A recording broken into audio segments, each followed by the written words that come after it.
This video intended for educational purposes. Hey guys, it's Adam aka Swimmingbird, and welcome back for another Minecraft 1.8 Snapshot. This is 14W4A and B, and there are a lot of cool features this week, including just what the heck happened down there. I'll go into that in a second, but there's a little something for everybody in this week's Snapshot for sure.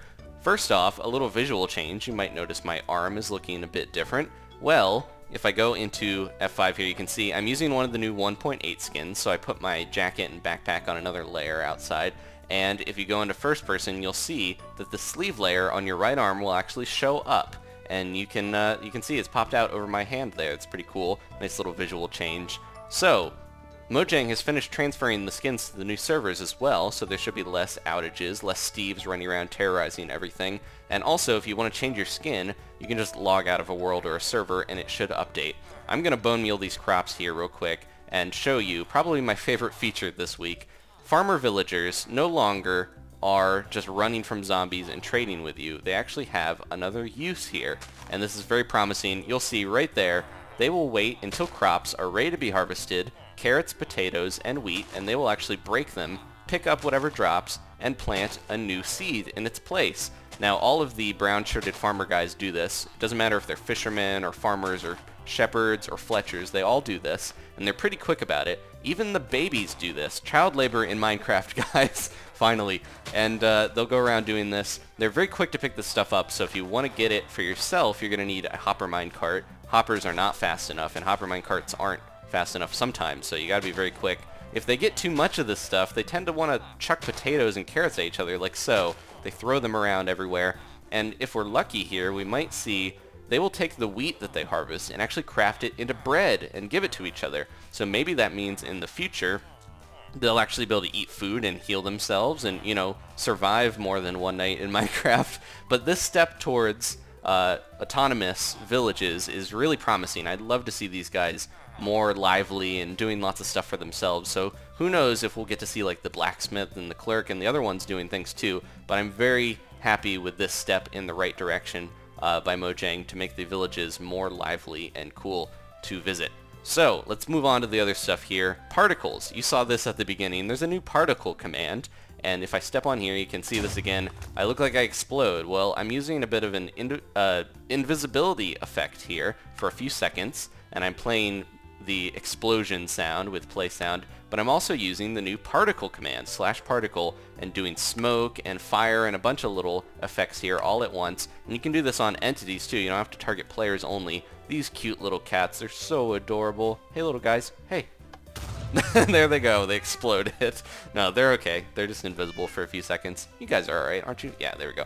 So, how do you do this? Well, there are 37 different particles to start out, and I'll show you how the command works real quick before I show you all the little particles. So you do /particle, you select what the particle you want to use is, where you think it should start from, and how wide you want it to be. So if you want it to spread out, you can make these coordinates a lot larger. This one here is the speed, and this last one here is how many particles you want to pop up. And then finally, what you want to target. So @P would just do the nearest player, which is me. And I'm going to show you these real quick, run through them all. Huge explosion. Whoa, we can barely see me there. Large explosion. That one's pretty cool. We've got fireworks sparks. I like how these shoot out everywhere. That's really awesome. Bubbles, you actually have to be in or around water to see these pop out there.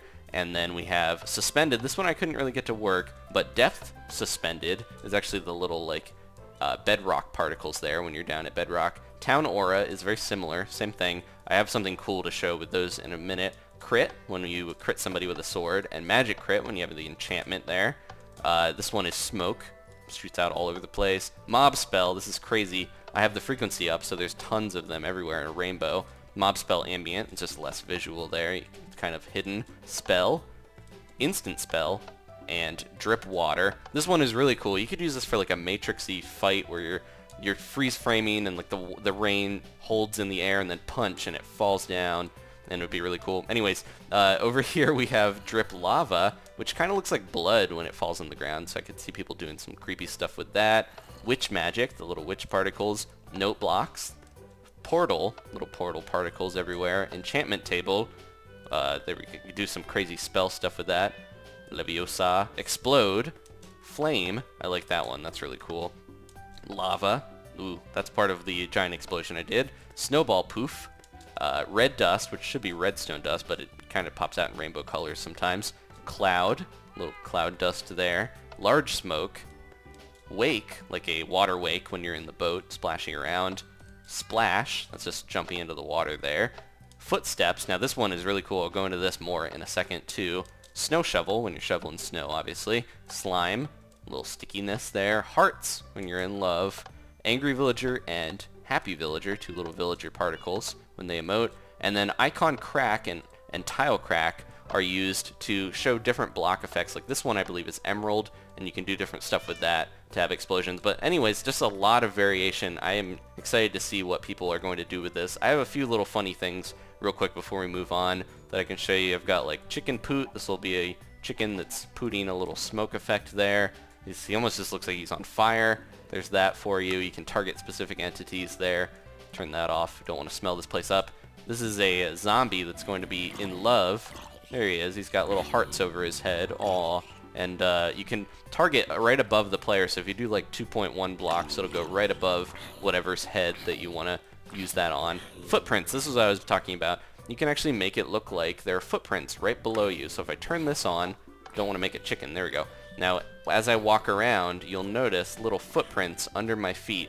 And they'll actually fade away after a little bit, and the longer you stand, the thicker they get, but they go on the ground. This was actually a plugin that I did a review of a while back that did this very similar thing, but it's cool to see that you can do this in vanilla now, so that's pretty awesome. I could see a lot of uses for that, and that's a little secret one. I don't want to show that. I'm going to use that in a future video. But last here, Silent Extreme Hill. This is the those little Bedrock Particles, but if you were to take this, spread them out like crazy, and then maybe turn the render distance way down, look, we are now in a creepy Silent Hill area. And then I also had this like set up here. You could do cool stuff like make it look like you're stuck in a volcano with ash flying all over. Anyways, just cool little things that you can do with these. I'm very excited about seeing what map makers and different players can do with the crazy effects of the particles. So there's that. Now moving on here to some other stuff. Buttons can actually be placed on the tops and bottoms of blocks here. So now they're following levers. You can't actually orientate them right now. They kind of all face one direction when you put them on, but still very cool. And now I can actually hit this button. You'll see there's pumpkins inside these dispensers. Dispensers will actually place a pumpkin and form golems if you have them right above it. It won't place the pumpkin normally, but as long as there's the material for a golem under it, it will make one for you. And it can also do this with the wither. I'm going to turn mob griefing off real quick so I can make this wither here. Bam. And bam. And if you have mob griefing off, one note, villagers will not break crops and farm. So make sure you have mob griefing on for that. I have this command right here. It's going to kill the wither as soon as he spawns so he doesn't destroy anything. There we go, he's dead. He killed the snow golem though. Oh no, he didn't die. Wither! My cats! There we go, we killed him.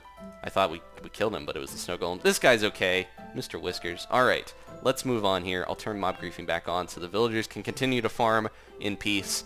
So, enchantments. Now, I'm going to talk about this real quick before we get into the item frames here.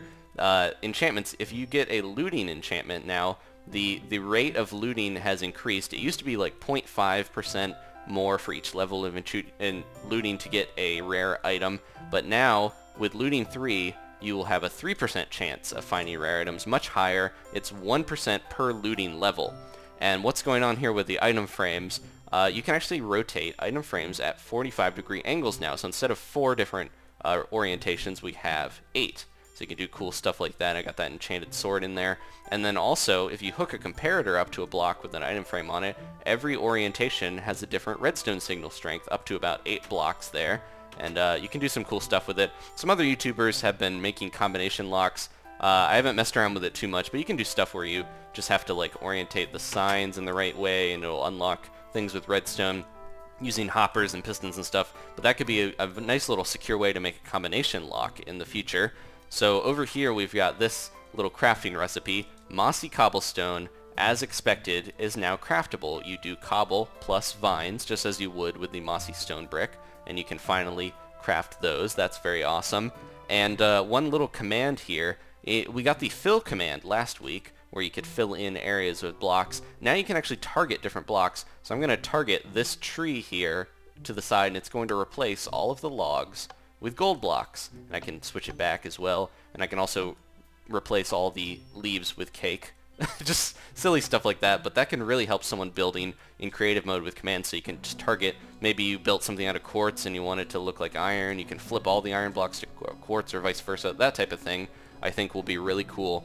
And then before we get into some of the mob farm stuff that was very controversial this week, real quick, F3, if you look here, whichever direction I'm facing is actually in bold in the coordinates in the upper left there. So I'm facing X and it's bold, and now I'm facing Z, and now that's bold. So that's a nice little way to orientate yourself. And then you'll notice my crosshair is a weird little three-colored 3D thing. So the red little arrow there is pointing towards positive X, and the blue one is pointing towards positive Z. The green one is pointing towards positive Y, so it'll always be facing up. But this is just a quick way, if you're moving around, to always move in the right direction that you need to if you're finding something by coordinates. So very cool. So mob farms, I mentioned that there was some controversy. Well, Mojang actually reverted their fix on the Iron Golem and Pikmin. Now if they die, even not by the player's hand, they will drop their iron ingots and gold nuggets again. So a lot of people will rejoice by that. And another fix to mobs, in the past, if you had invisibility potions, a lot of mobs could still see you if they had the new AI, but that's been fixed.